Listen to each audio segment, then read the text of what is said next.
sebenarnya dosanya ini adalah dukun yang bagaimana dulu? Membohongi customer dengan bisa macam-macam, atau bisa ilmu hitam? Dukun ilmu hitam, bukan dukun yang tukar ganti pasangan gitu. Jadi Tukar ganti pasangan? iya. Oh. Karena So udah ada sudden. dokter gitu. Biasanya saya minta ayam cemani, atau enggak kepala kerbau. Nah, yang paling penting saya butuh janin gitu. Oh, sesajennya. Ya, janin, makan janin. Dimakan janinnya. Iya, itu kan ngundang namanya. Karena kita kan punya iblis tuh. Betul. Kita punya perjanjian itu, dan perjanjian itu nggak boleh dilanggar kalau memang untuk mau menghabisi nyawa. Kita bahas tentang nyawa. Ya itu harus makan janin. Sampai sekarang, wallahu alam, kata orang itu anak saya karena saya menggugurkan 13 bayi. Jadi saya itu hamil tiba-tiba hilang, hamil terus keguguran gitu aja karena perjanjian tidak boleh. Bismillahirrahmanirrahim. Assalamualaikum warahmatullahi wabarakatuh. Alhamdulillah, segala pujiannya kepada Allah. Kita bisa ngaji lagi bareng di episode ini. Dan salam semoga selalu tercurah kepada junjungan kita baginda Rasulullah Muhammad sallallahu alaihi wasallam. Selain itu, kalau jawab pengen ngingetin, kita bisa ngaji di bulan Ramadan ini dengan damai, nyaman. Sedangkan saudara kita di Palestina masih belum bisa, masih dalam keadaan sulit. Maka silakan jangan lupa kita bantu mereka bisa melalui rumah zakat, manfaat hebat untuk Indonesia dan Palestina. Masya Allah. Kali ini kau kedatangan dua tokoh hebat. Yang pertama narasumbernya, yaitu adalah Kak Ria Puspita, insya Allah. Dan juga tuan rumahnya datang kali ini. Dukun dan customernya langsung. Aduh. Tapi aku shock loh. Kok Dennis yang buka acaranya ya? Kalau gitu nanti pas doanya saya yang Kok sebelumnya biasanya acara ini tuh penuh haru. Jadi vibes-nya jadi berubah ya Pak Uji ya? Nggak apa-apa ya? Yang penting tetap jadi manfaat. Karya, salam kenal. Aku belum pernah loh undang Ria loh datang ke sini. Tapi udah pernah tahu belum sebelumnya? Aku pernah lihat di podcast mantan dukun. Iya. Oke, kita di sini langsung menghakimi saja ya dosa-dosa Ria. Boleh nggak sih kita menghakimin dosa orang kok, Dennis? Kita meninggal nggak ditanya kelakuan orang masalahnya. Dan kita cuman disuruhnya ibadah bukan jadi hakim. Jadi nggak boleh ya? Nggak boleh. Jadi nggak boleh ya sebenarnya. Kalaupun yang ngelakuin kesalahan, kalau udah tobat di sisi Allah bisa jadi lebih mulia daripada yang ngerasa mulia dengan ibadahnya. Kata siapa? Kadang-kadang kan kita kayak gini, Ko Dennis. Kadang-kadang kita belajar Islam kan kayak aku ya. Aku kan kayak baru belajar berapa hari ya, berapa belas hari gitu kan. Tapi kan karena belajarnya dengan Ustadz Felix, Ustadz Dennis Lim, kepercayaan diri itu tumbuh gitu kan. Knowledge nambah. Iya, dan biasa sih kalau percayaan diri tumbuh itu kesombongan juga makin tumbuh gitu. Karena kalau di Islam gini, tingkat belajar tuh 3. 1, dia belajar dan akan jadi sombong. 2, dia akan belajar dan jadi rendah hati. 3, akan belajar benar-benar dalam dan akan ngerasa dirinya nggak ngerti apa-apa. Tadi. Jadi biasanya yang pada berantem tuh memang yang baru belajar. Oke. Aku yang ketiga aja. Aku cosplay tadi yang pertama.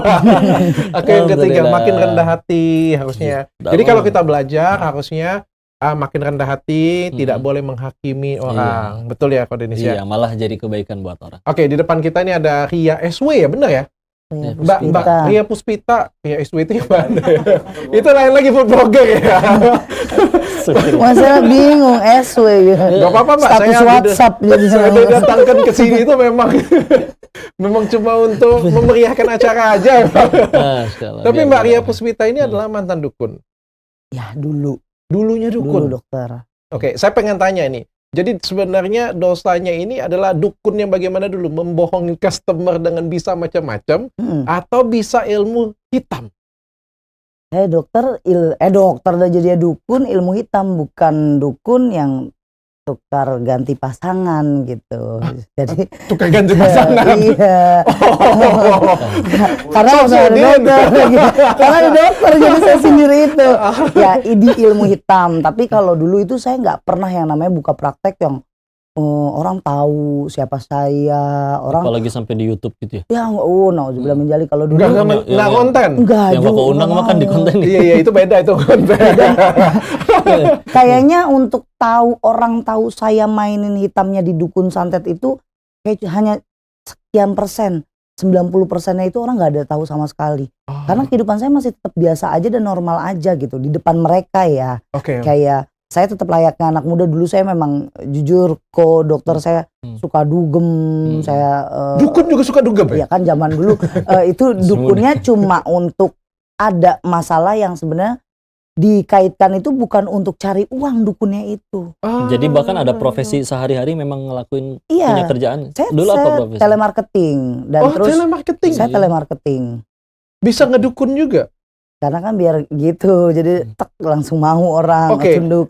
Itu kita bagi dulu nih ya, bagi dulu ya. Berarti Oke. kalau pengakuan dari Mbah Dukun ini bahwa benar ada ilmu hitam, berarti dukun itu kan dibagi dua tuh. Ada dukun yang pura-pura bisa, bohongin orang Iya, aja. penipu itu. Penipu ya. Ini lebih banyak kayaknya ya jumlahnya Iya. ya. Ada satu lagi dukun yang benar-benar mengabdi ke ilmu hitam. Ada.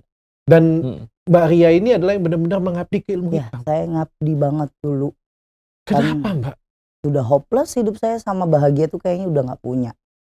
Oh ya? Waktu usia pertama kenal dan akhirnya bisa. Jadi gini, pertamanya saya itu kan memang di sekolah itu saya suka banget nongkrong sama anak laki-laki. Berawal dari ilmu kebal. Karena saya banyak bullying, zaman dulu kan bullying itu nggak disebut bully ya. Memang udah di targetnya saya itu di sekolah tuh, saya orang miskin tapi saya masuk jadi OSIS. Saya dikenal, nggak ada yang suka lah gitu untuk anak-anak yang terkenal dan orang kaya itu. Jadi pasti banyak yang ganggu ya. Nah, mulai dari situ saya belajar silat. Ternyata di tempat silat saya ini ilmu kebal nih belajarnya gitu. Oh, nggak cuman gerakan-gerakan bela bukan diri. gerakan bela diri, kebal. tapi lebih kayak muja, kita tapa, dikasih makan yang aneh-aneh ya kayak pelor segala macam. Iya, saya kaget Pelor sendiri dokter. Ini peluru pistol. Serius? Iya bener, Iya, peluru yang di dalam pistol. makan itu. Kebal beneran Iya pada saat itu. pada saat itu. Dari SMP. Dari mulai kelas 2 belajar sampai SMA. Aku tuh kalau nggak lihat langsung nggak percaya, sumpah. Ya kalau sekarang dokter gini buntung tangan saya habis lah. Udah. Karena terakhir kali orang yang datang di depan saya tuh bilang kebal, aku kebal tembak katanya malah. Tembakan aja kita. Cikok sewang katanya. Kalau tuh sama sekali. Dia tantangin mindahin jerawat juga. Iya, nggak ada yang berani. Masa lalu. Makanya mau dikasih orang mau coba tolong teh santet A atau bunuh A. Ya itu ya udah lama, Ria yang lama. Karena saat itu kan sebenarnya masih anak muda yang labil banget tuh. Nah, mulai lulus sekolah disinilah yang masalah saya tuh udah, bagi saya udah trouble-nya udah besar banget. Karena kreditnya saya dengan keluarga inti, dengan orang tua saya sendiri. Akhirnya saya berpihak dengan almarhum papa saya saat itu masih ada, dan mama saya di situ melakukan perselingkuhan. Nah, yang paling fatal itu saat papa saya stroke, dia udah kayak ngebuang aja gitu, udah ngurusin cuma beberapa bulan pertama karena pasca stroke, kesininya makin bebas untuk ngelakuin apa yang beliau mau gitu. Ya saya sebagai anak, papa saya kerja, dari kerja cari uang siang malam, dia cuma nikmatin uang, tapi papa saya kerja malam, dia ada pacarnya di rumah atau dia jalan sama pacarnya. Itu mama. Saya terus pergokin itu, tapi saya belum berani untuk ngungkapin apa yang saya mau, saya belum berani. Karena satu emang saya takut banget sama mama saya kan, saat itu takut banget. Nah, atas ajaran sama guru saya lah, lawan aja. Jadi ada momen lo bisa keluar rumah untuk ngabdi ini nih, karena kan saya masih di rumah kan. Akhirnya saya kabur dari rumah. Nah, itu selama masa kabur dari rumah itu pendalaman ilmu hitam. Kayak gimana caranya, Mbak? Saya juga pengen belajar. Kemana? Jangan. Nggak, bisanya apa aja dulu nih bisanya? Santet telu, guna-guna, ada pelet, gantung waris. Santet itu yang kayak gimana santet? Kalau santet itu langsung nyakitin dalam waktu bisa. Saat itu bisa, tapi wallahualam gini ya. Saya mikirnya saya kerjain, dia tiba-tiba sekarat. Tapi kalau sekarang mikir ya dia tahu sekaratnya karena Tuhan kah, emang caranya Tuhan ngambil lagi Nyawa emang caranya begini. Tapi saat itu saya bangga karena saya bisa. Ada Bisa yang sampai mematikan itu. mati ya? Ya kata yang datang sih, karena kan kita nggak mungkin datang ke tempat korban ya. Testimoni customer itu aja customernya kan. ngomong, teh mati orangnya gitu, kecelakaan gini. Oh boleh juga nih, berarti gue sakti, nambah lagi saya malah ilmunya. Kalau santet artis kayak gitu, jangan kita tahu langsung, kita nggak usah tanya lagi dia mati atau enggak, kan langsung diberitain soalnya. Kalau saya pernah dulu dapat klaim. iya belum dapat kalau dulu. Coba kalau dulu saya emang udah gedek sama yang di TV-TV, tahu namanya nih, cetot aja dikit karena nggak kepikiran itu sebenarnya. Saya kepikir sudah. Request. Belajar jadinya. Dia tapi memang bisa. Ini real ya tanya ya. Memang bisa atau pura-pura bisa? Memang bisa. Memang bisa. Disantet kayak gitu ya? Berapa lama tuh kiriman sampai ke sana? Biasanya dia 40 hari aja udah kena. 40 hari. Itu yang sampai kayak ngirim paku dalam perut gitu. Ya itu teluh. Teluh itu ya. Kalau itu teluh? Iya. 40 hari? Iya. Nggak ada yang lebih instan kayak gitu? Nggak reguler? Tergantung dealnya deh, Bang. Karena kan ada ritual-ritualnya dokter. Oke. Ada ritualnya. 40 hari ya? 40 hari. Santet kirim sesuatu. Yang paling berat santetnya diapain? Ya dimatiin. Jadi dia maunya ada beberapa barang kayak rambut, terus pecahan silet gitu. Syaratnya. Iya, Ya, customer syarat-syaratnya. kudu datang bawa itunya juga Iya, ya. bawa itu terus bawa. Biasanya saya minta ayam cemani, atau enggak kepala kerbau. Nah, yang paling penting saya butuh janin gitu. Oh, sesajennya. Iya, janin dimakan. Sesajennya apa aja tadi? Ada kepala kerbau, Kepala kerbau. ayam cemani, Apa itu? terus ayam cemani, ayam hitam. Oh, ayam Ayamnya hitam. bener-bener hitam Oh. semua. Ya kembang 7 rupa Catat ya? teman-temannya. Yang terakhir ada janin. Enggak, tadi yang makan siapa? Saya. Dimakan janinnya. Iya, itu kan ngundang namanya. Karena kita kan punya iblis kok. Betul. Kita punya perjanjian itu dan perjanjian itu nggak boleh dilanggar kalau memang untuk mau menghabisi nyawa. Kita bahas tentang nyawa, ya itu harus makan janin atau enggak seminimnya kita nggak punya janin, kita punya ari-ari. Janin umur berapa? Biasanya yang kita pakai 2-5 bulan yang masih crunchy. Yang ditugasin Kecil. nyari si Dapat pelanggannya dari tuh. Enggak. Jadi kita dari abah itu punya kayak saudara lah. Imbo ini yang jalan karena dia itu Dia dukun nyari. aborsi. Sama juga. Oh, agent. Memang punya saya praktek aborsi. Saya pun dari pasien-pasien saya nggak ada yang saya tiba-tiba dia datang karena tahu sama saya, enggak. Saya udah ke tempat abah, saya disuruh ke tempat teteh gitu karena teteh semuanya yang sekarang turun tangan atas anaknya abah. Oh iya sih, abah bilang memang saya kan udah jadi anaknya dia gitu kan. Jadi ya udah saya yang ngurusin pasien-pasien abah. Jadi berapa banyak teteh sudah makan janin orang? Kalau banyak makan janin orang saya bingung kok. Dokter udah ceritanya ya setiap saya mau kerjain itu harus ada janinnya. Bagaimana? Yang fatal-fatal ya. Bahkan udah nggak bisa Gimana ngitung rasanya? kliennya. Gimana Susah. rasanya teh? Udah nggak ada rasanya dokter. Karena saya Crunchy bales. ya tadi ya? Iya, crunchy. Karena kraw gitu. Yang penting saat itu orang datang, saya ngerasa memang iya nih, kayaknya kita satu rasa gitu. Saya tahu rasanya jadi kamu, ya udah saya bantuin. Biasanya tuh dia mau minta tolong kayak bapaknya dia selingkuhin ibunya, terus mukulin, hartanya udah dihabisin sama perempuan lain, dia mau matiin bapaknya plus selingkuhannya. Terus ada yang mau matiin suaminya karena kelewat nyakitin. Itu saya bantuinnya malah cepet. Udah tinggal cari yang ini. Jadi saya ikut balas dendam di situ. Oh. Jadi buat nyari duit juga nggak? Enggak ya. Duit saya yang biasa mah kan nyari kalau duit saya bahkan dibikin untuk- harus minyak saya harganya segini Oh juta. enggak. Kalau duit itu bagi saya duit saat saya main ilmu hitam untuk saya buka room, saya mabuk lagi, narkoba lagi, mabuk lagi, narkoba lagi saat itu. Oh, Karena- sambil mabuk-mabuk kan dengan narkoba juga? Iya, karena kan saya punya papa. Jadi uang saya yang halal untuk papa saya. Untuk saya bayar kontrakan, papa makan gitu. Oh, tadi ya. Oke. Tapi tetap nggak mau dicampur ya kalau buat Enggak. papa pengennya dari yang sumber yang baik-baik. Saya memang tidak mau jadi dukun untuk nyakitin banyak orang kok. Saya mau jadi dukun, saya mau matiin mama saya, titik. Mati nggak? Awalnya. Kagak, nggak tega, dokter. Awalnya saya benci, saya nggak mau ngeliat mama saya. Pokoknya gimana caranya, bapak gue menderita kayak gini, gue jadi sampah, bapak gue jadi sampah, gue harus matiin dia. Dia nggak punya rasa. Karena saya tahu, dimanapun ada hadis, ada guru, selalu ngucapin ibumu baru ayahmu. Ibunya nggak punya, nggak ada hati. Katanya ibu itu rasa kasih sayangnya besar. Saya tidak punya. Saya tidak dapetin itu. Katanya ibu itu seorang yang bisa mendekap anak penuh kasih sayang. Saya nggak dapetin itu. Terus ibu itu ucapannya adalah doa. Saya didoain mati mulu. Saya didoain yang tidak pernah baik dan nggak pernah baik itu. Terus saya harus saya ngelihat sendiri dan dia memperlihatkan kelakuan dia di depan saya dan adiknya. Adik saya, sekeluarga. Mungkin keluarga saya ini bukan hal yang kayaknya harus diumpet-umpetin. Ini udah tahu gitu. Udah tahu semuanya. Memang kelakuan mama saya kayak gitu dan gak ada yang tahu kalau saya niatnya mau matiin dia. Saking nusuk nanti ditangkap polisi, papa kasihan. Ya. Terus saya biarin dia gitu aja. Papa saya menderita loh. Karena saya di umur 19 tahun harus jagain papa kerja juga ngurusin dia gimana. Saya belum tahu caranya ngobatin orang stroke, terus ke dokter kayak gimana, nungguin dia fisioterapi kayak gimana. Itu tega. Oke, artinya ada kemarahan ya. Itu kemarahan dengan mama itu yang buat kita tuh belajar ilmu hitam. Ngomong-ngomong, belajar susah nggak sih?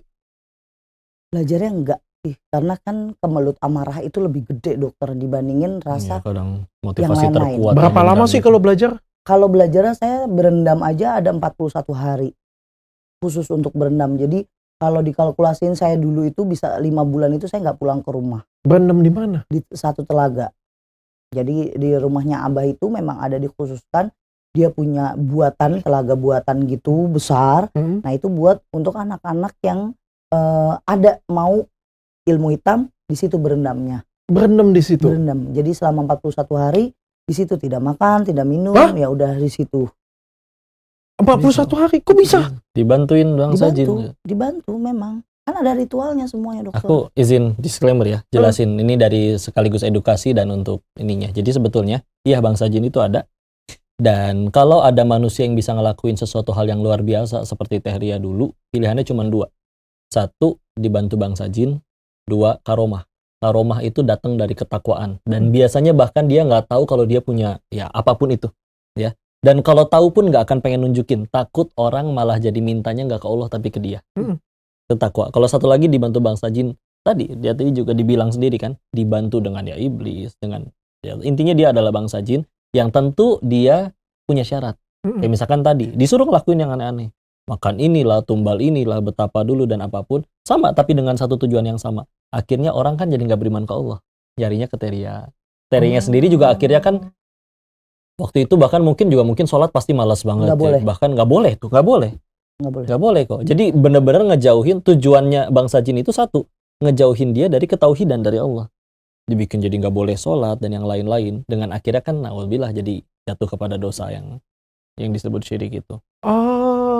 41 hari berendam sanggup ya? Nggak makan? Nggak makan, nggak minum. Tapi ada momen, saya selalu cerita kalau di podcast, ada kayak kita lemes banget gitu. Kayak lemes banget, udah mulai habis gitu tenaganya. Itu tiba-tiba dari jauh Abah datang. Dan saya nggak ngelihat dia bawa apa ya, karena kan di mangkok gitu. Dia ngelemparin itu ke saya, kita kayak dicas lagi. Kayak abis makan banyak, abis baru bangun tidur, seger lagi. Bisa ya kayak gitu ya? Bisa. Ritualnya macam-macam loh. Kalau insan yang kayak di Jawa-Jawa gitu ya, ada yang harus dikubur berapa lama dan selama 40 hari nggak boleh kena cahaya sama sekali. Kalau nggak ulangi lagi tanpa makan, tanpa minum. Bahkan kalau ingat dulu nggak Ustadz Faizal pernah cerita waktu kau juga pernah undangan, dia harus berada di hutan, telanjang dan hidup seperti rusa, ngerangkak, makan di situ, hidup di situ selama berapa puluh hari, nggak boleh berdiri aja, bahkan nggak boleh. Terserah jinnya mau nyuruhnya dia ngapain. Yang dengan tujuannya satu tadi, ngerjain sambil akhirnya kan rusak tadi akidah. Dan akhirnya nanti dia kasih ganjaran untuk supaya ya akhirnya kau mau apa, jahatin orang. Dia yang jahatin tuh jinnya. Oh, dia yang jahatin. Jinnya yang jahatin. Jadi tapi kan tadi nggak ada free lunch kok. Harus ada harga yang dibayar. Aku jujur ya, aku sih masih setengah percaya atau nggak percaya ya. Karena tapi kita tanya-tanya lagi ya nanti ya. Aku ketemu dengan 10 dukun, 10-10-nya palsu sih sebenarnya. Sampai sekarang tuh belum pernah ketemu yang benar-benar asli kayak sih. Indigo nih kok, suruh ngelihat di situ ada penampakan apa bentuknya. 10 orang, 10-10-nya dia ngelihatnya beda. Iya. Karena terserah si jinnya mau nampakinnya apa. Dia takutnya apa nih? Oh, dia takutnya bentuk ular. Aku ngebentuk ular gitu. Tapi itu benar, dokter. Saya setiap di podcast, bahkan saya penelusuran, saya bilang gini, hati-hati. Jin itu manipulasi. Terserah dia mau ngelakuin apa, bentuk apa, terserah. Tergantung ini kita. Ya, bisa jadi kayak gini kok. 10-10 dukun ngomongnya itu tuh berbeda. Karena 10-10-nya bisa jadi juga ngarang. Dan iya, makanya kalaupun ada jin yang, ada orang ramal nih. Itu kalau misalkan, tapi ada peramal yang benar. Karena iya, dikasih tahu oleh bangsa jinnya dan Nabi jelasin, ditambah 100 kebohongan lainnya. Jadi kayak gitu, dengan tujuannya tadi satu, pokoknya bikin manusia jadi nggak percaya Allah. Bahkan tadi sampai dilarang sholat. Kita anggap dulu Teh Ria ini dukunnya memang punya kekuatan ya. Tadi bisa santet, selain bisa santet apa lagi? Itu santet, kalau guna-guna kan hampir sama. Guna-guna itu yang kayak gimana sih? Kalau guna-guna itu jadi naksir ya? Enggak, itu pelet sama gantung waris bisa biasa itu. Kalau guna-guna ini lebih ke dia hawanya udah di rumah nggak enak, terus sering kesurupan, jadi hidupnya dia nggak tenang. Ya, Diganggunya depresi. itu lama, iya bisa sampai depresi atau enggak gila mati pokoknya 2 itu. Oh, diganggu-gangguin terus. Iya, tapi itu lama, itu dia bisa bertahun-tahun karena kan sekali bayar itu udah tugas si setan itu makan sarinya si badan orang ini. Oh. Gitu. Pikirannya, hatinya. Dan juga Apapun. dia belum tentu mau bantu, terserah si jinnya. Kalau dianya lagi mau dengan dililan, oke kali ini saya bantu. Makanya kalau misalkan ada yang nggak mempan, ya jinnya lagi nggak mau bantu. Jadi sebetulnya makanya ditegaskan, bukan si manusianya yang hebat. Terserah si jinnya mau bantu atau enggak sebetulnya. Oh. Kan tadi saya bilang, saya nggak tahu saya bisa matiin orang apa enggak. Mungkin itu pas saat itu emang takdirnya Emang mati. Karena ya Pengakuan sendiri. makanya saya bilang ilmu hitam itu, jadi dukun itu banyak nipunya. Kenapa saya bilang ilmu hitam jadi dukun itu banyak nipu? Kalau si orangnya datang nih, bukan korban, tersangkanya itu datang ke dukun minta tolong, si suaminya dimatiin. Terus kita emang nggak ngerjain. Kita emang nggak ngerjain dulu nih. Ya kita lupa atau apa entah. Dia datang lagi, kok suami gue nggak kenapa-napa. Ya kita ancam, mau lu yang gue santet. Nggak berani, cabut. Duit udah nikmatin. Terus saya dulu begitu. Males ngerjain. Mau Agak datang. egois ya gitu ya. Suka-suka gue ya. Iya. Gue kan sakti. Memang iya males gitu. Karena aduh laki lo bener. Lo mau ngambil duitnya udah males ah. Dia ambil aja duitnya. Ntar ancam balik. Dia yang takut jadinya. Pernah dapat serangan balik gak? Misalnya dia tahu dijahatin oleh Pernah Ria, terus dia pakai dukun yang lain. 2 kali. Yang pertama orang Bali itu gagal. Maksudnya saya tetap bisa kuat. Yang kedua sampai saya hijrah itu orang Kalimantan. Akhirnya saya hijrah. Jadi saat saya ngerjain itu dia mintanya kan dilumpuhin orang ini. Kita berdua itu nggak ada kontak kalau ini orang apa nih. Ini orang apa, saya nggak pernah juga nanya, dia pun nggak ngasih tahu saya gitu. Ngerjainnya ngerjain aja gitu. Satu waktu saat ngerjain kan saya selalu ada 5 bejana. Bejana itu kan pertanda semua kan, walaupun isinya ada air, ada kembang lain-lain. Tapi dari awal saya belajar selalu disampaikan 1-3 bejana itu pecah secara tiba-tiba. Kamu itu lampunya udah kuning loh. Kamu harap hati-hati. Itu bisa kamu diserang. Tapi kalau udah keempat, kamu bisa lampu merah, bisa mati. Jadi apalagi 5-5-nya mati, udah die, pasti udah mati gitu. Oh ya udah, siap bah, saya jalanin. Ternyata saat ke orang Bali itu cuma 2 doang yang pecah. Di sana ada perlawanan kok. Ternyata dia lagi di ruqyah. Di ruqyahnya itu kayak satu pesantren gitu, pondok pesantren. Jadi kekuatannya itu agak gede. Tapi yang namanya ruqyah, saya yakin memang ruqyah itu kan cuma mengambil beberapa energi yang ada di badan dia. Nah nanti kalau dia melakukan lagi hal yang nggak bener kayak nggak sholat, nggak ibadah lagi, ya begitu lagi, masuk lagi. Oh gitu. perlawanan itu bukan cuma dari dukun ya. Kalau misalnya kita ruqyah itu juga perlawanan Itu juga. perlawanan. Sekaligus ngelindungin diri. Karena saya selalu bilang, kenapa ada orang yang lagi ngejalanin ibadah masih bisa kita kena. Jarang banget ada orang ibadah yang nggak mikirin macam-macam. Orang ibadah Allahu Akbar. Nanti masak sayur asem gimana nih lupa. Oh itu bisa kena. Kalau Ya, misalnya, bisa. berarti nggak semuanya kita bisa serang juga ya. Kalau misalnya yang kita serang orangnya itu rajin ibadah, sholatnya 5 waktu, Nol. dan nggak bisa Sulit. juga ya. Dia pernah dibahas ada kajian syekh gitu, yang paling gampang kena tuh koreksi kak ya, yang lagi lemah jiwanya. Dia lemah jiwanya semuanya Dia itu. lagi stres, Kosong. depresi, marah, dendam, dengki. Tapi kalau dia bertauhid benar-benar enggak kan ada yang bisa menyakiti selain Allah, ibadah dijaga, syariat dijaga. Oh Ada punten ya? nggak bisa kena Nah, ya. Biasanya yang kena-kena itu bahkan termasuk yang kayak pelet dibikin naksir, atau dia pakai apa tuh yang dimasukin dia susuk yang bisa naksir. Biasanya juga ya dia orangnya nggak sholat, Ya. malah nggak punya iman sering deh balik maksiat. lagi. Tapi pelet itu memang bisa. Bisa. Berapa lama kerjanya? Ada durasinya, Lo ada target yang apa gimana sih? nggak pengen. Nggak nih pelet apa peleter jadinya. Nggak, kalau kayak sekarang sih kayaknya aku nggak butuh pelet sih ya. Kayaknya nggak butuh pelet sih ya kalau untuk sekarang ya. Tapi kalau mengingat masa muda aku dulu di mana aku menaksir banyak cewek tapi cewek nggak ada yang mau dengan aku, kayaknya aku pengen tahu deh kayak gimana.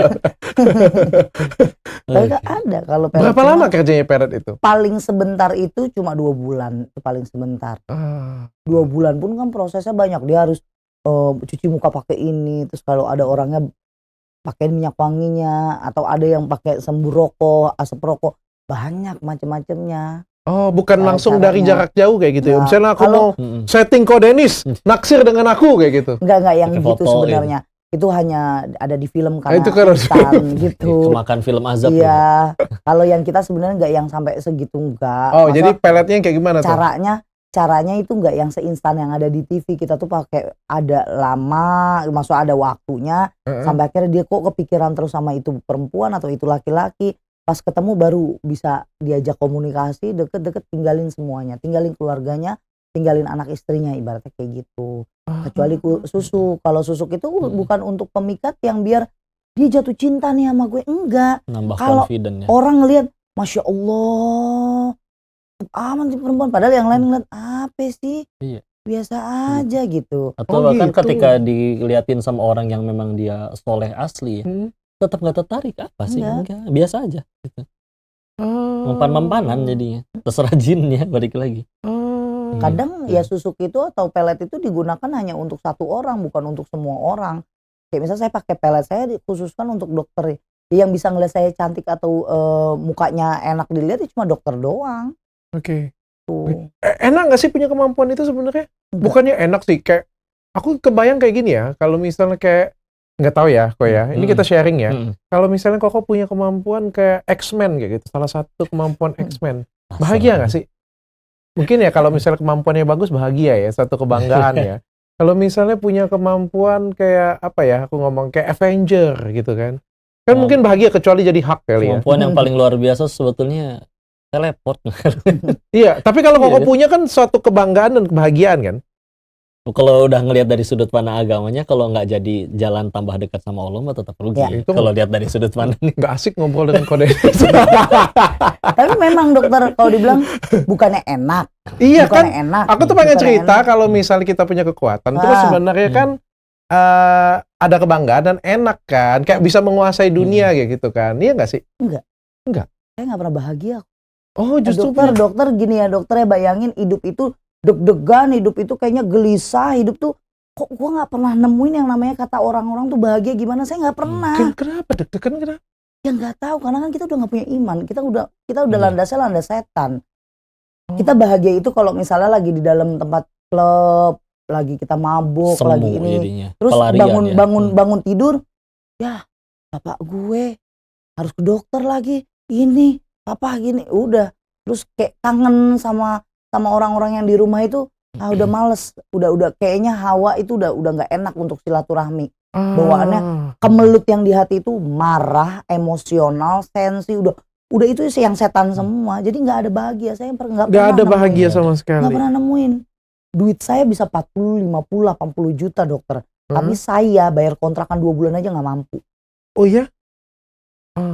Kalau diterusin juga nggak ada yang happy ending kok. Tapi memang duit setan tuh kayak gitu memang kok. Iya.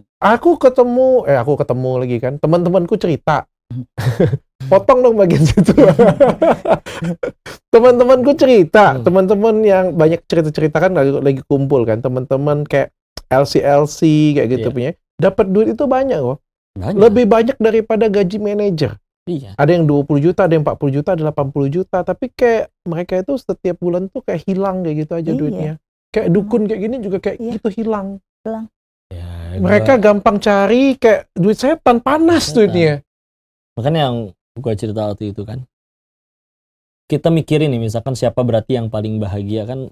Aku pernah cerita waktu itu, kenapa ya orang-orang yang soleh asli itu, yang udah benar-benar pakai iman, ya para nabi lah, baik di Katolik juga kan begitu kan, dia ibadah pahala banyak, ujian berat banget, dosa aja kan jelas para nabi, tapi nggak ada yang pernah ngeluh gitu ujian seberat apapun. Sedangkan kalau misalkan tadi disebut nggak ada iman, bagi yang percaya iman, ya kita pernah ketemu yang orang bahkan lebih kaya dari lu tapi misalkan masih stres aja, dan kita pasti pernah ngelihat ketemu orang yang lebih nggak punya dari kita tapi tetap lebih bahagia.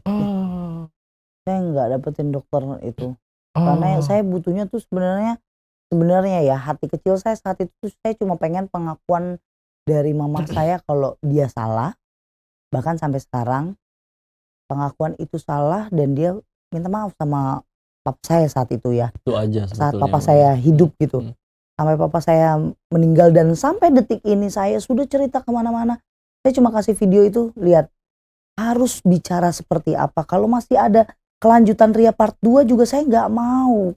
Nggak mau Ustadz, saya sudah sama Allah ditegur, saya hampir mati, selama waktu 6 bulan saya kerasa kepanas badan saya sampai titiknya saya diajarin sama papa saya, coba 2 kalimat syahadat ucap deh. Minta. Kamu orang baik, coba minta. Udah, kamu maafin mamahmu, kamu gak pernah tahu. Kalau papa juga pernah selingkuh. Di situ bingung gak kau jadi saya?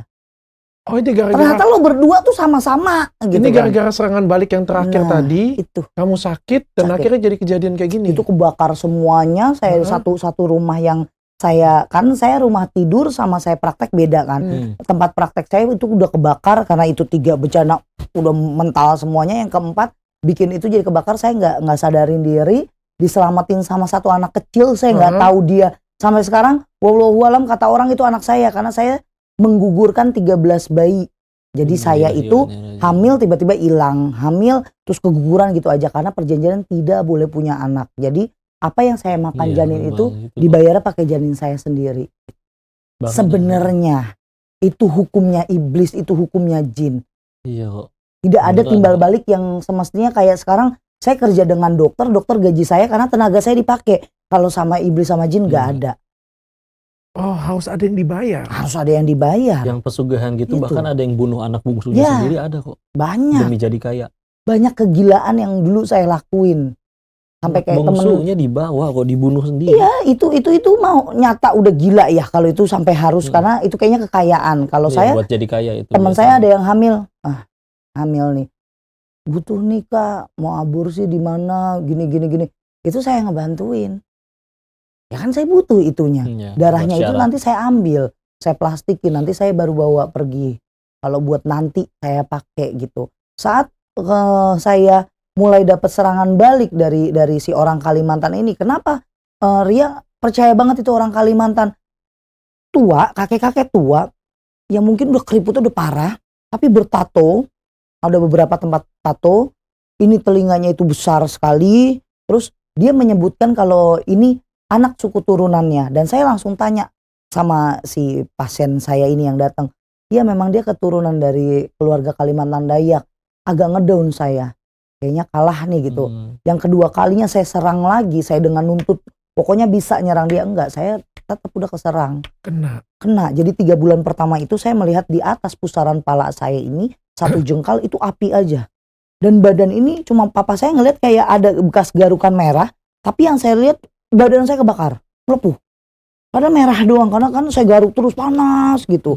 Saya maunya disiram air terus.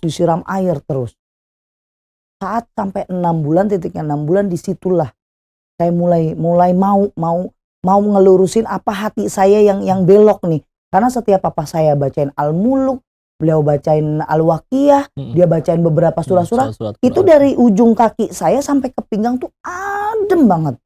Apalagi kalau sampai beliau mau ngucapin cuma di samping saya gitu, di telinga, la ilaha illallah, itu saya cuma nangis tapi hati saya nggak kegeter. Pas bulan ke-6 papa saya dengan nggak berhenti bilang, la ilaha illallah, la ilaha, terus dia baca disebutin terus di telinga saya, ayo ucap 2 kalimat syahadat, nggak mau. Akhirnya saya tidur. Pas tidur itu gak tahu Tuhan kasih saya atau memang malaikat kasih lihat saya, itu kayak bunyi geluduk guntur atau pecutan dar, tapi gemak kenceng banget di telinga kiri saya itu manrobuka. Saya bangun. Artinya siapa Tuhanmu? Saya bangun. Jadi kami orang Islam itu percaya setelah wafat nanti di alam kubur akan ditanya malaikat siapa Tuhanmu. Dalam bahasa Arab manrobuka. Manrobuka. Saya bangun, saya nangis, saya teriak, saya panggil papa saya, aku mau dituntun baca 2 kalimat syahadat, dan itu sampai 6 kali, baru 3 kali sudah benar tapi masih. Dia.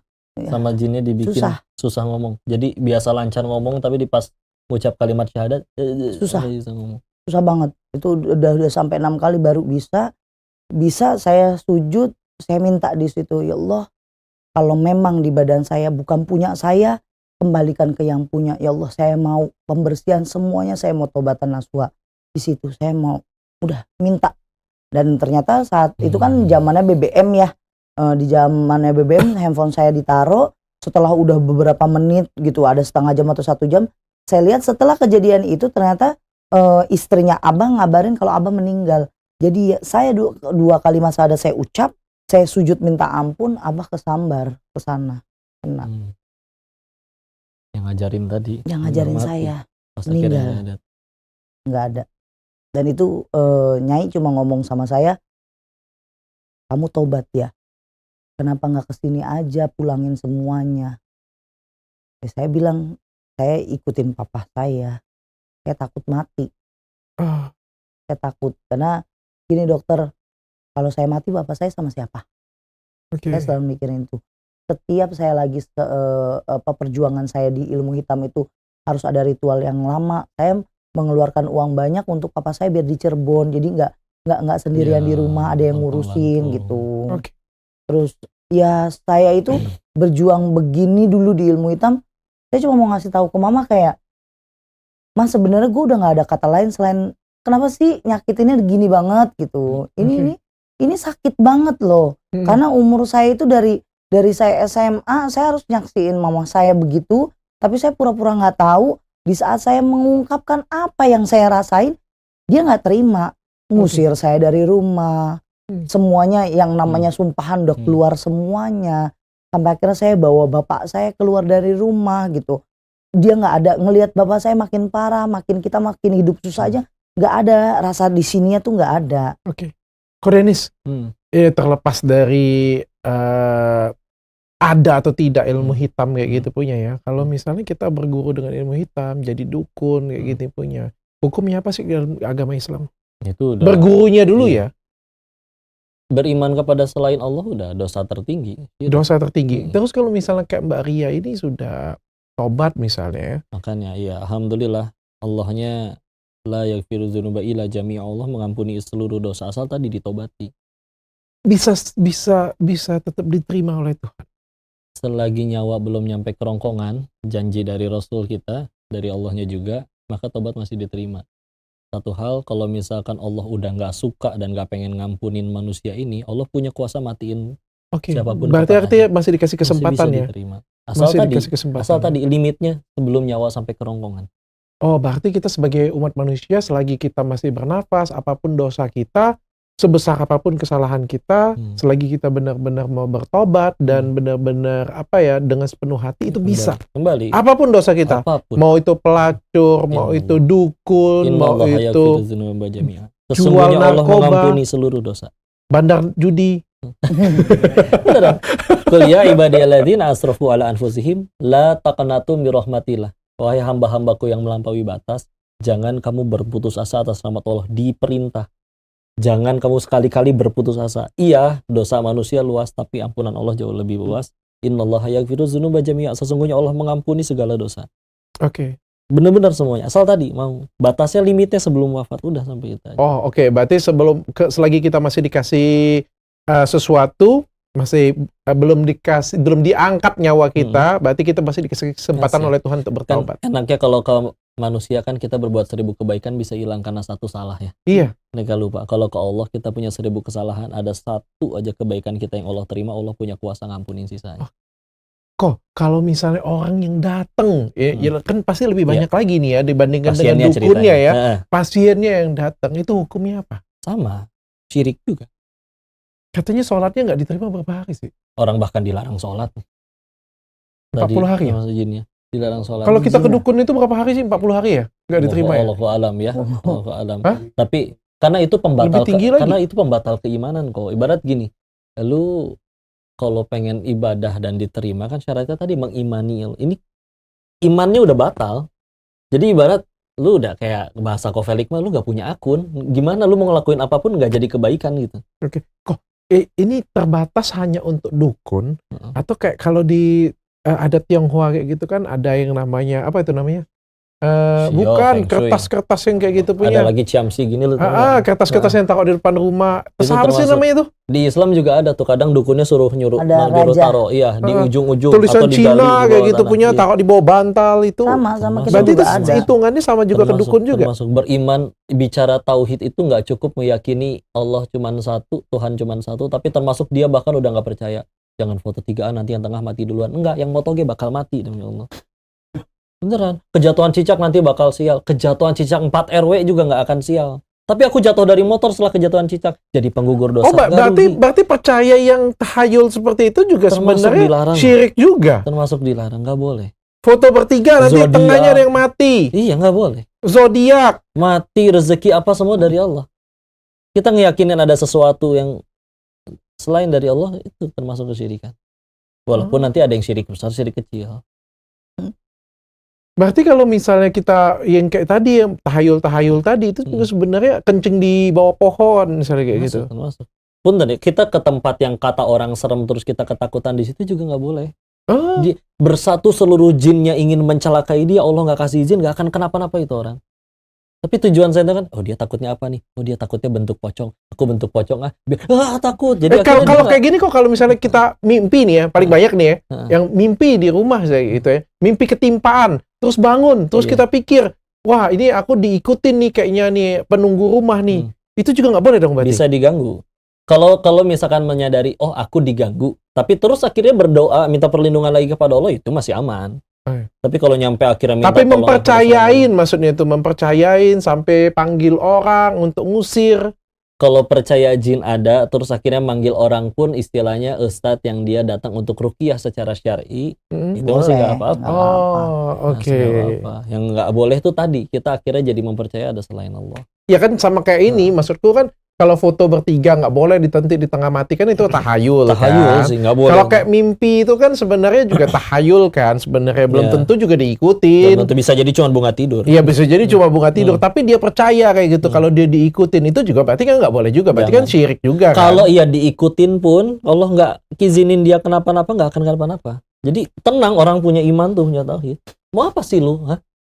Tapi aku beneran jadi mati. Aku mati di jalan iman, bismillah. Jadi kebaikan. Daripada aku umur panjang tapi aku syirik. Itu lebih bahaya. Karena orang-orang yang kayak orang Punten ya, pasukan dulu ketika Islam dijahatin sampai akhirnya mereka harus berperang membela iman. Karena mereka pilihannya ngelawan atau mati nih, dibunuh. Dan ketika akhirnya mati, ketika pasukan lain takut sama mati, mereka milih mati. Kenapa dulu Islam bisa menang dan besar dan berjaya? Kok kalau kayak Mbak Ria nih, Teh Ria ini kalau mau tobat bagaimana caranya? Sederhana, minta ampun aja kepada Allah. Ambil wudhu, sujud, selesai. Kok boleh nggak kalau aku protes kok? Apa protes? Iya, kan aku protes gini kayak sebagai manusia ya, mungkin mewakilin teman-teman yang lain. Aku kan rajin ibadah, aku juga rajin memberikan, aku juga orangnya ya aku ngomong lebih baik lah kayak gitu ya.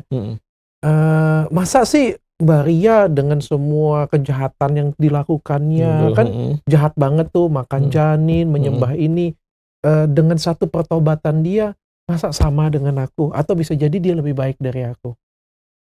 Makanya kalaupun dokter Koko berbuat kebaikan, balasannya tetap ada di dunia. Tapi usaha lu lancar, istri, keluarga, anak-anak jadi pada anak-anak yang baik, nggak ada yang macem-macem, dijaga. Hati juga misalkan ya damai, tenang, lu nggak ngerasa capek, nggak pernah panas, hujan, kelaparan, semua nggak ada itu. Semua kebaikan nggak ada yang sia-sia. Tapi memang kalau misalkan ya tadi ya masih belum berimannya kepada Allah, balasannya diberikan ketika masih di dunia saja. Ketika nanti setelah itu, ya itu beda cerita. Kami percaya seperti itu. Oke.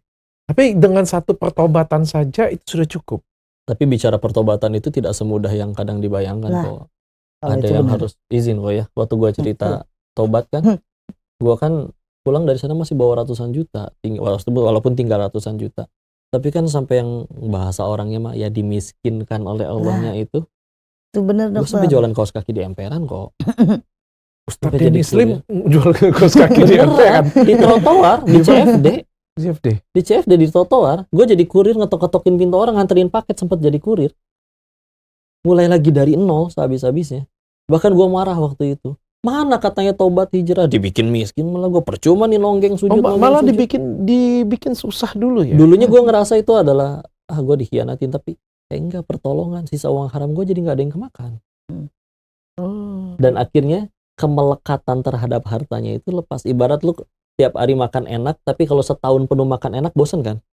Ketika lu terbiasa untuk tersakiti, karena kecintaan lu terhadap harta, tapi hartanya hilang lagi terus menerus, lama-lama mati rasa, hilang aja semua sok mangga. Akhirnya lu jadi nggak punya kemelekatan apapun di hati kecuali tinggal Allah doang. Oke. Teria, kalau Teria setelah hijrah kayak gimana perasaannya pada waktu itu? Ya kalau perasaan sih sebenarnya dibilang tenang, tapi kan ada Kamelot yang masih ya udah deh samperin mama dulu terus minta maaf gitu kan. Itu unfinished business lah. Izinin lah mama untuk ya udah kalau emang itu laki-laki bener sama mama ya udah sok boleh gitu. Dan memang bener kata Ko Denis, saya dinolkan 2 tahun itu. Saya nggak kayak dapat uang habis untuk ngurusin papa, terus sampai akhirnya pusat titik yang sampai ya Allah gini amat lagi enak-enaknya kerja 2019 itu kena PHK karena semuanya kena COVID kan, kena COVID dan akhirnya saya bawa papa saya ke adiknya. Jadi saya udah nggak bisa ngurusin papa saya nggak punya uang sama sekali, difitnah kanan kiri, saya teman-teman banyak. juga ninggalin pasti. Wah, itu mah udah itu udah pasti, udah pasti dicuci lah ditinggal. istilahnya, lepasin kemelekatan. Sampai bahasa gini, kita mau beli mecin aja tuh harus ngemis dulu sama orang gitu. Sempet mau balik lagi nggak? Dengan semua kesulitan itu? Enggak. Nggak mau? Enggak, saya enakan jadi orang miskin saat itu. Saya tenang banget dokter. Saya tenang karena saya udah bisa sholat. Saya udah belajar pakai hijab. Terus saya yakin cuma gini, kalau orang main sama tukang minyak wangi jadi ikut bau wangi, main sama tukang sampah jadi ikut bau sampah. Tapi memang di saat saya hijrah, saya berhijab, saya beristiqomah dan belajar terus istiqomah itu artinya apa? Saya belajar ngaji ke sana ke sini karena saya kan lagi penyembuhan nih, lagi berobat jalan sama Allah nih saya gitu. Saya ngerasain yang tenang, pelan-pelan tenang. Saya tahu kalau hidup itu memang gak selamanya apa yang kita mau harus ada, apa yang kita mau harus bisa. Cuma yang saya belum dapetin sampai sekarang saya ngobrol di sini, kenapa sih mah gak mau gitu berubah? Kenapa sih mah gak sayangin saya sama adik saya sebagai bukti cintanya? Kenapa sih dan kenapa sihnya itu masih ada. Cuma kata saya punya Habibana, saya punya guru, Habaib bilang diemin, ntar lu banyak dosa lagi kalau lu ngomel-ngomel mulu sama dia. Diemin dulu, antum udah diemin, tahan dulu istighfar, doain, udah. Antum tinggalin, antum punya suami, antum ikutin dari ridhonya suami antum. Ya udah saya ikutin, saya keluar dari rumah itu, kita ngontrak lain. Tapi kan masa itu berlalu nggak segampang orang ngelihat dokter. Sampai sekarang saya banyak dikenal. Memang sudah selesai masalah saya di dukun santet, tapi permasalahan intinya ini belum pecah. Terus tanggapan dari gurunya bagaimana? Lihat kamu hijrah. Bahkan buka di podcast kayak gini lagi. Kalau untuk guru ilmu hitam saya kan sudah meninggal saat saya hijrah. Oh sudah meninggal. Pas kamu hijrah dia meninggal? Iya pas saya mengucap 2 kalimat syahadat. Itu Abah nggak ada. Oh itu bukan ayah tapi Bukan. Guru kamu. Abah yang ngajarin. Abah yang ngajarin. Yang ngajarin saya. Aku nangkapnya ayah. Abah saya. Itu tuh guru ilmu hitam kan saya. Manggilnya beda tadi kalau papa, ayah, abah. Langsung nggak ada. Makanya artinya ini sempat ada pertanyaan, memang kamu mau bertobat? Kalau mau bertobat harusnya ke sini. Terus cuma saya udah nggak gubris sama sekali. Udah. Tapi saat saya viral, ada beberapa akun itu di Facebook saya menyatakan kayak, kok udah tobat juga, jangan disebarin ya kalau kita satu lingkup di Padepokan itu gitu. Oh enggak, saya udah janji itu enggak mau. Karena pernah sebut nama juga. Foto saya enggak pernah ada punya lagi. Jadi kalau bagi saya yang udah enggak ada, saya udah enggak mau. Jadi foto dulu saya banyak foto-foto di Padepokan itu saya bakarin semua, saya bakarin. Karena bagi saya sudah tidak ada gunanya lagi. Saya mau ingat itu enggak ada kebanggaan, enggak ada saya di situ manfaat enggak ada. Momen pertama kali sholat setelah bertobat lah ya, bukan hijrah ya, bertobat. Nah, coba isinya air mata aja dokter, cuma isinya air mata aja kayak kenapa sih masih dikasih kesempatan sama Allah gitu, masih nanya gitu kenapa ya Allah masih kasih kesempatan saya sekali hidup, karena selama ini saya sudah nyakitin banyak orang, walaupun saya sakit dengan satu manusia, dengan satu orang, tapi saya nyakitin banyak orang yang tidak kenal sama saya dan saya juga gak kenal sama mereka. Terus saya terima kasih sama Allah dikasih kesempatan sekali untuk hidup. Semoga buat hidup saya ke depannya saya minta untuk jadi manfaat. Ya nangis aja, udah malu. Saya malu. Sama sajadah sama mukena aja saya malu. Karena berapa tahun? 5-6 tahun Ya, saya nggak gunain ya. itu kan. Udah gitu kadang kita ngerasa, aku cerita ya, jadi juri acara hafiz para penghafal Quran di salah satu stasiun TV. Ada aja yang nyeletuk, itu ngapain bandar judi di situ. Aku, iya, bener yang dia omong, nggak marah, nggak emang. Nggak salah Aku- juga ya. Iya, memang ya. aku sehina itu, sependosa itu. Tapi kan kadang bagi kita kadang bisa lebih ngenyes air mata itu ketika, ya Allah, engkau punya kuasa untuk matiin aku kapan saja atas dosaku, tapi engkau masih segitu ngizinin kebaikan. Diizinin malah jadi dewan juri di hadapan anak-anak gak punya dosa ngapalin Quran. Mereka gak ada yang pernah jadi bandar judi, mereka gak ada yang pernah ngelakuin dosa-dosa kayak yang gue lakuin. Malah kita Gue malah dikasih di situ kesempatan. malah jadi kesempatan, diminta nasihatin mereka. Ini apa-apaan? Gue juga mikir gue ngapain di situ. Tapi Allah tuh kalau udah ngampunin tuh ya segitunya weh, Iya. udah. Dan itu kadang lu dibaikin sama orang yang udah, lu misalkan ada sesuatu yang lu khianatin sampai segitunya, tapi dianya malah masih terus baik ke lu punya hati, nggak bisa. Gue nggak terima gue seburuk itu, sedangkan lu sebaik itu. Jadi kayak, Allah, kesempatan deh. Jadi kayak, jadi itu dibaikin. Sampai akhirnya nanti ketika akhirnya udah lepas semua dengan tadi ya dibersihin ya istilahnya. Ya tadi, berbuat baik itu udah tanpa alasan. Nolongin orang bukan karena biar dia suka, Allah suka aja. Makanya kan sampai kalau kayak di dalam Islam, anak kecil dibuang sama orang tuanya ke tempat sampah, 30 tahun kemudian orang tuanya balik, nak kami yang dulu buang kamu minta duit dong, menurut Islam kasih jangan?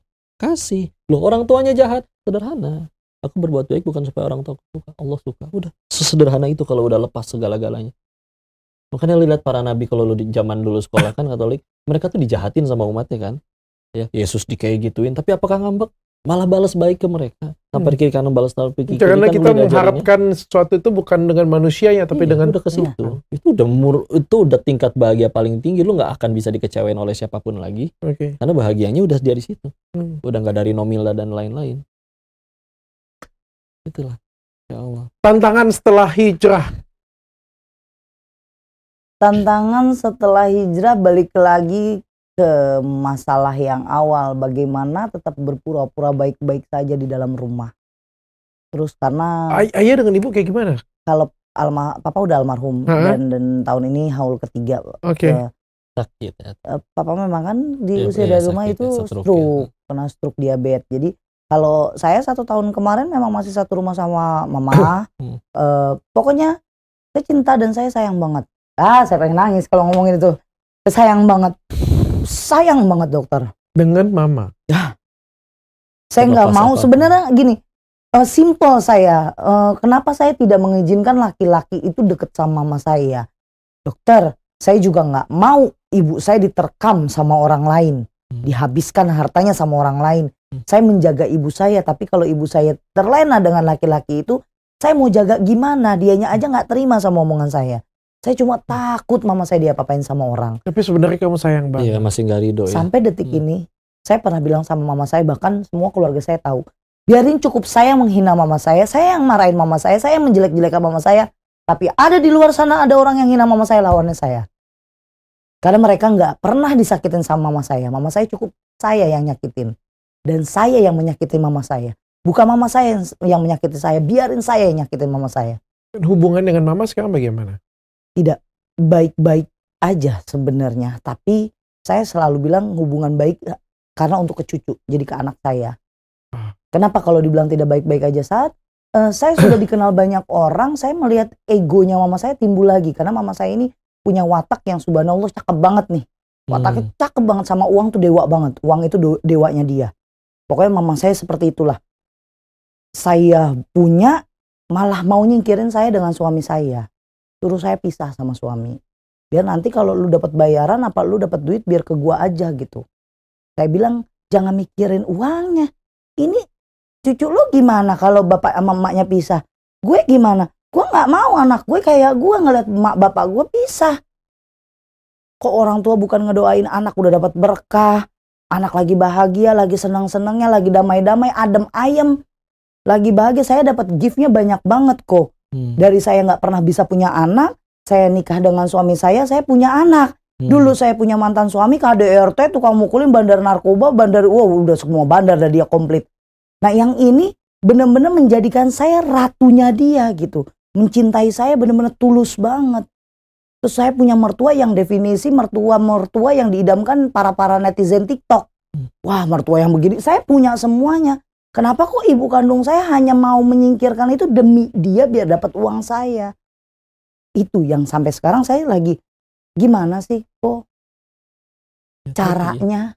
Kata guru saya ABC udah saya ikutin. Kebetulan Habib saya, guru besar saya, ayahanda saya Habib Hasan Jafar Assegaf baru meninggal. Ini arahnya saya lagi bingung karena Habibana lah yang nyuruh saya untuk ente keluar rumah, cari rumah bareng sama suami. Jangan deket sama orang tua. Biar dosanya kurang dulu. Biar nih mulut nggak ada omongan kasar, omongan nyakitin. Karena ridhonya Allah ada ridho di suami. Udah punya suami, ya udah saya ikutin. Nah kalau sekarang saya gimana sih kok? Apa saya harus jadi Ria part 2? Gak perlu. Kalau saya sampai bilang sama di depan orang tua saya nggak perlu pakai jalur santet. Kalau memang membunuh itu dihalalkan, saya akan bunuh. Tapi sampai sekarang tidak akan saya pernah pakai tangan saya. Karena saya rasa ada cara lain. Pasti ada. Nunggu hidayahnya Allah, saya tunggu sampai sekarang. Kalau Allah udah gak mau ngampunin beliau, juga Allah mudah matiin beliau kata kasarnya seperti itu. Tapi balik lagi ya, ini kalau bicara, ada satu amalan yang disebut amalannya para wali-walinya Allah. Ini kekasihnya Allah, dimuliakan banget. 3 tingkatan kebaikan itu kan ada kita dibaikin gara-gara dianya baik. Ada yang kita akhirnya dijahatin tapi kita tetap biasa aja. Tapi ada tingkatan yang paling tinggi ini tadi yang disebut oleh disebutnya amalan orang-orang yang tadi kok, bahkan setingkat para nabi dan orang-orang soleh. Ya itu adalah kalau dijahatin kita tetap berbuat baik sama dia. Kalau udah kita bisa nyampe di tingkatan itu, Allah lepasin tuh yang ganjel-ganjel di situnya. Sampai akhirnya udah nggak ada yang nyangkut lagi, nggak ada kelepasan, udah nyampe benar-benar apapun udah hanya untuk Allah. Kalau udah kayak gitu udah nggak pernah kelas kecewa. Bahkan kalau di Al-Quran kayak Quran surat 15 Al-Hijr ayat 40, yang disebut oleh bangsa jin dari bangsa syaitan itu yang nggak bisa diganggu cuma satu jenis orang kalau menurut Al-Quran, adalah orang-orang ila ibadaka minhumul mukhlasin, orang-orang yang udah ikhlas. Bicara ikhlas ya gitu, tapi bicara ikhlas ya kayak surat Al-Ikhlas, nggak ada sepanjang ayatnya nggak ada kata ikhlasnya. Saya benar-benar kayak udah nggak pernah kesebut bahkan. Tapi memang ya itu tingkatan yang ya paling atas. Karena ikhlas tulus itu yang paling susah tapi enak banget dapetnya. Nah, karena kalau orang udah punya itu udah selesai. Baria, apa yang pengen ditanyain dengan Ko Ustadz mumpung lagi ada di sini? Ya itu, Ko kalau misalnya saya tetap mengikuti arahan dari almarhum guru saya untuk bukan kita menjauh karena kita tidak sayang, bukan tapi jaga hati. Ya menjauh itu saya jaga perasaan saya juga. Saya menjauh dari takut kata-kata saya malah keluarnya jadi nggak baik. Yang tadinya katanya saya lagi belajar istiqomah karena emosi jadi keluar yang nggak baik. Saya tuh salah nggak sih kok saya mengikuti suami saya untuk kita keluar dari rumah, berpisah dari orang tua, hidup mandiri dulu sendiri. Jaga hati nggak apa-apa. Memang untuk sampai ke tingkatan itu berproses. Tapi kalau pengen ngajak mikir dari sudut pandang punten. Tobatnya Karya yang tadi orang bilang sebut abis ngelakuin dosa yang tidak termaafkan itu, dan sekarang malah dikasih nikmat sudah punya anak, alhamdulillah, suami baik, bahkan sampai ke mertuanya baik, masya Allah. Udah gitu, ketika kita ingat lagi dengan dosa-dosa kita yang lama, dikaitkan lagi dengan semua nikmat yang sekarang, itu kalau dilihat dari sudut pandang akhiratnya bisa jadi Teria nanti bisa jadi kalau udah benar-benar Allah terima amalannya, ibadahnya, bisa jadi lebih mulia daripada yang mungkin gak pernah ngelakuin masa lalu seperti Karya, tapi malah jadi sombong, malah berbuat buruk. Bisa jadi semua kepahitan yang dialami oleh Teria ngadepin ibu seperti itu, bisa jadi membuat nanti derajat Teria di surganya lebih tinggi daripada siapapun. Gak ada yang sia-sia. Bukankah para nabi itu lebih mulia gara-gara ujiannya lebih berat? Tapi akhirnya tetap menurut sama Allah. Gak ada yang sia-sia. Kalau setiap kali akhirnya sakit, bismillah ya Allah.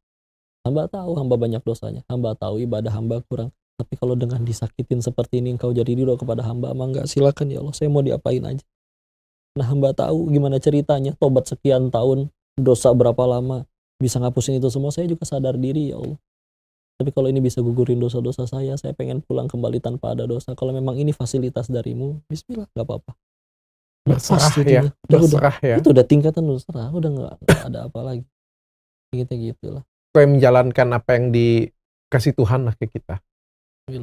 Bismillah. Bagaimana istrinya Firaun jadi satu dari 4 wanita paling mulia di surganya Allah, Ibunda Asia. Ya kan karena sabarnya bukan ngadepin suami biasa. Sabarnya ngadepin Firaun, sengaco-ngaconya manusia. Padahal Lebih wanita. sabar daripada ini ya, istrinya. Ya.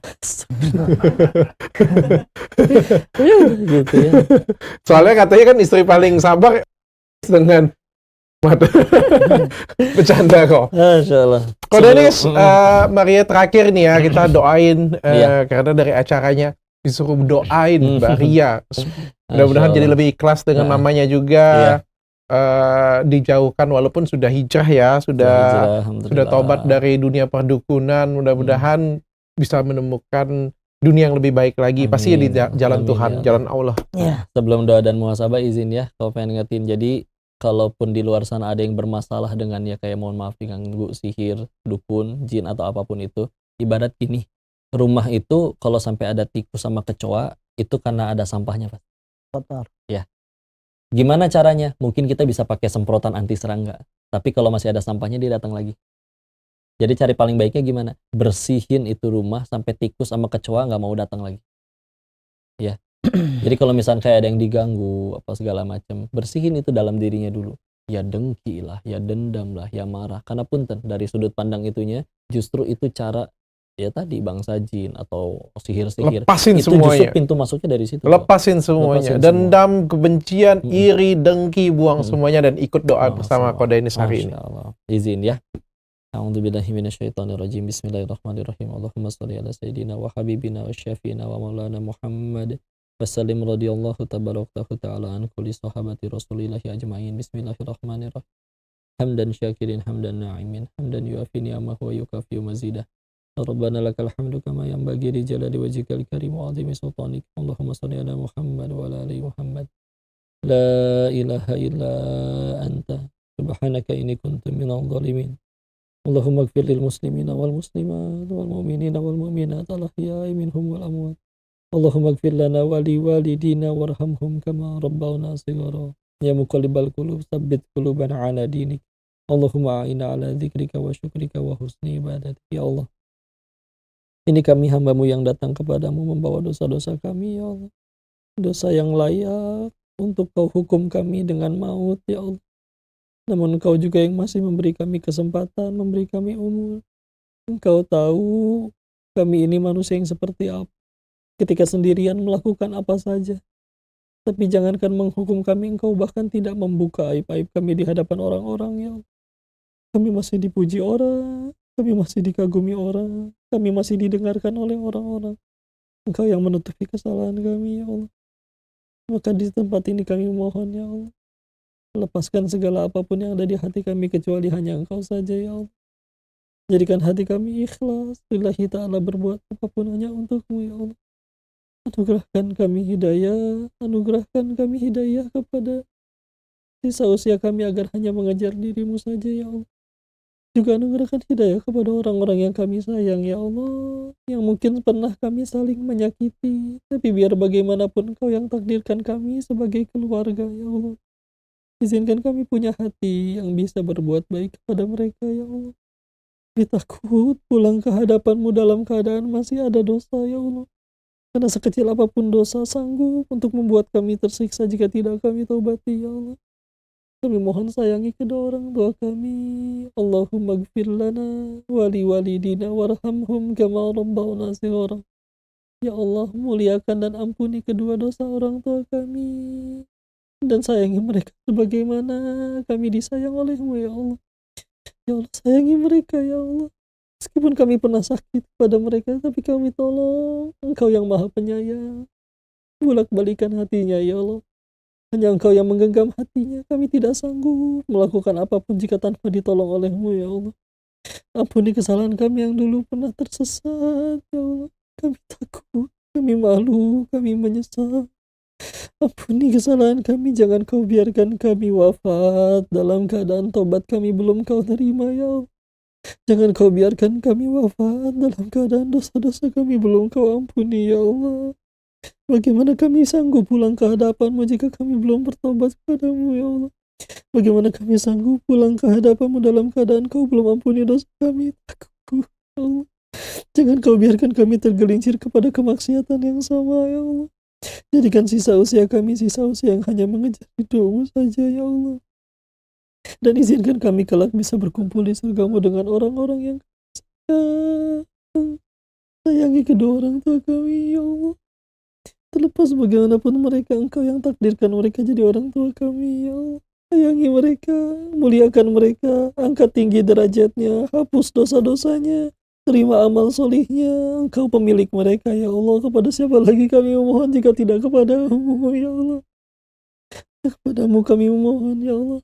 Juga anugerahkan kepada kami keturunan yang solih-solihah. Hafiz Hafizullah. Rabbi habli minas solihin. Rabbi habli min ladunka dzurriyyatan thayyibatan innaka sami'ud du'a. Rabbi la tadharni fardan wa anta khairul warithin.